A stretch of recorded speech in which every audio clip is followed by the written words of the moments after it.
I'm Leo Walder for Kit Guru, and this SilverStone case here, the CS01-HS, is unlike anything I've seen before. A bold claim, obviously, and when you look at it, you think, how can this possibly be? It's a small form factor case, clearly mini ITX, it stands upright, steel side panels, aluminium on the bits you can see. We've seen similar things in the past. What are you talking about? Well, it's a NAS case. You build your own NAS into this. There are two CS01 cases in the SilverStone range. CS standing for case storage. 01 it's the first one they've done.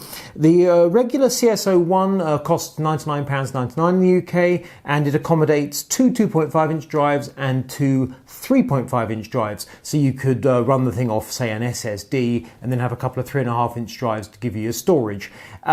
This is different. The HS suffix stands for hot swap, and as you'll see on the photos on Kit Guru, in the top we have a number of hot swap bays, a total of 6. So you have the same two 2.5 inch internal bays, and along the top you have 6 hot swap bays, a total of 8 2.5 inch bays, no 3.5s. Now, as it happens, I've built this particular NAS with some 1 terabyte Western Digital Reds, only 2 of them, but the principle applies. So let me just pull off the side panels. Simple pull and lift, nice and easy. And you can see what's going on. The I/O panel is here, the power supply plugs in here, there's then a cable that goes internally. There are two USB 3 ports on the top as well. The front terminology is a bit peculiar, but there we go, is here. That's your power button, your activity light. And then if we turn to the rear, we have this sort of ventilation underneath where air is drawn in. We have a filter there. And I've probably missed the slot for that. Okay, there we go. Goes back in, and there we have an air penetrator fan by SilverStone 120mm. It's an intrigue. We've seen these air penetrator fans in various SilverStone cases before, but in the Fortress series, it's interesting because it's kind of shrouded, so you can't stick your fingers in it. The blade rotates inside. Those cables there, even though they're basically next to the fan, cannot actually get in the fan blades. Clever bit of design, I like it. So air flows in and up and out. The side panels give you access. Now you have to build your own system in this. You need a power supply, motherboard, processor, memory, everything. What you get is a case and some drive bays. That's all you get. So there is a question to start with, which is who builds their own NAS? You can buy NAS that are populated or unpopulated. They typically run an operating system by Synology, QNAP, or whoever. And you can, as we've reviewed on Kit Guru, buy NAS that run Windows Server or indeed Windows Home. This you're doing from scratch. You're installing your own software. Realistically, you're going to be installing Windows unless you're some sort of Linux whiz. That has to be a serious consideration. So inside it's tight for space. The power supply goes there, has to be SFX. It can be an SFX-L. That is up to 130mm in length. I happen to have used here a SilverStone 600 watt SFX power supply, and it goes in nicely as you'd expect. Modular power supplies you can add on the cables. Now, the drive bays on the top, there are 2 4-pin Molex connectors on the bottom of the hot swap bays that power the whole shooting match, so you don't need 8 SATA power connectors to power all 8 drives if you're using 8 drives. You need 2 SATA for these drives that go in these bays here.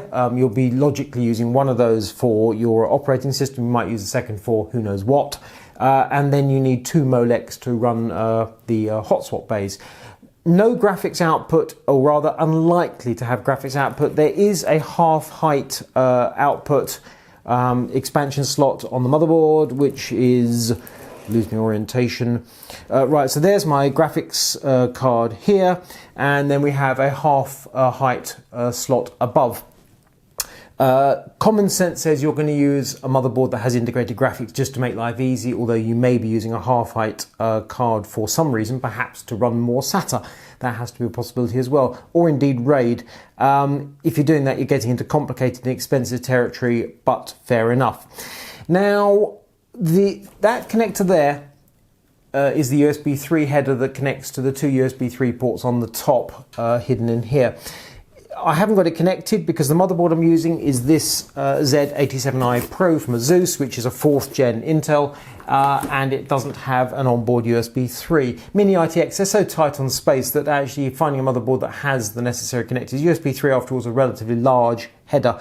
So depending on the motherboard you choose, you may or may not be able to power those USB ports. I would have quite liked it if they'd also have installed USB 2, but space in this case is at a premium. So I haven't used that header. Depending on the motherboard you use, you may or may not. Also, the height of various components, in particular the CPU cooler, which is here. And if I turn it around, we've got here a VRM sort of riser, which we see on certain Asus motherboards. You can see the heatsink behind it. That is a SilverStone AR06, a low-profile cooler, which does a very fine job. Now the cooler has to be low profile, maximum height 68mm. You are tight for space and it's going up against the power supply, but I can indeed get my fingertip between the two, so can't complain.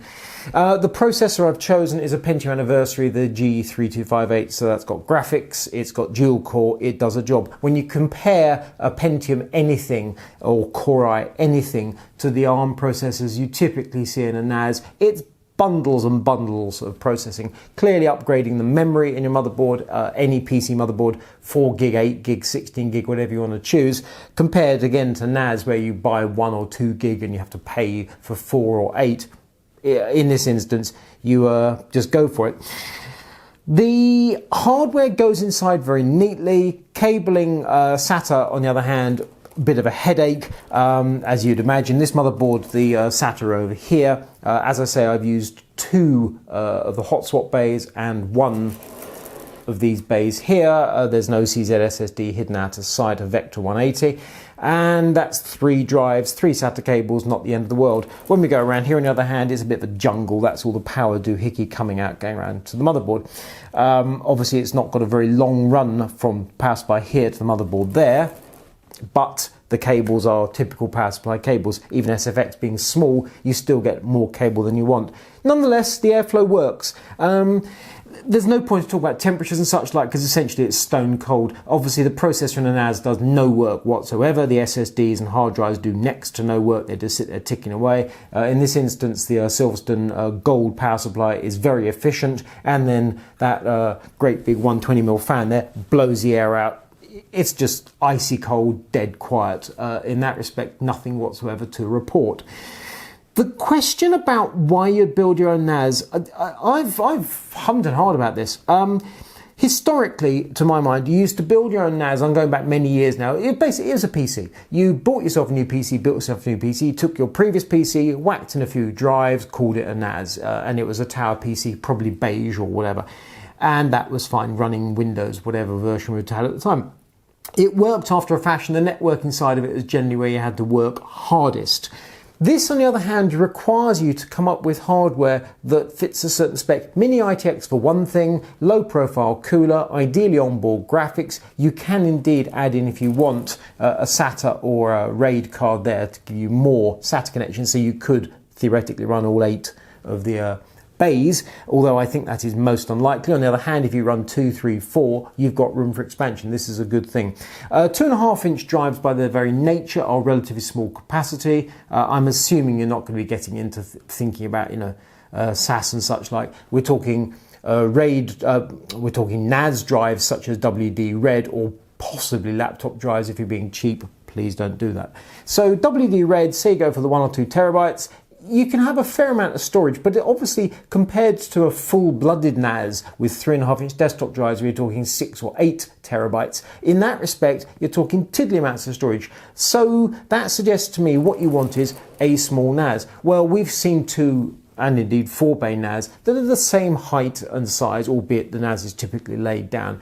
But physically the same size as this, or possibly even a touch smaller, because they aren't running on an SFX power supply. They're using a power brick very lightly, or they have a tiny little internal power supply. So This is not an especially tiny NAS. It's got many drive bays, but you're not going to end up with a colossal amount of storage. This particular version of the CS01 with the hot swap drives on the top, the basic, as I said, $99.99. This is $124.99, $125.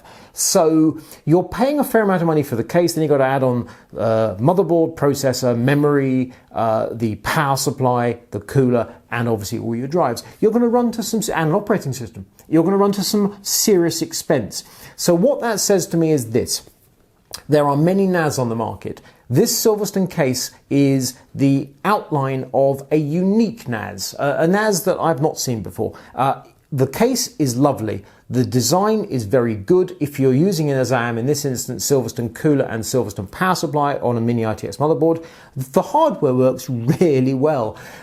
You have a bit of a tangle of cables, but hey ho. But to my mind, if you look at this and you go, wowza, storage, he looked good.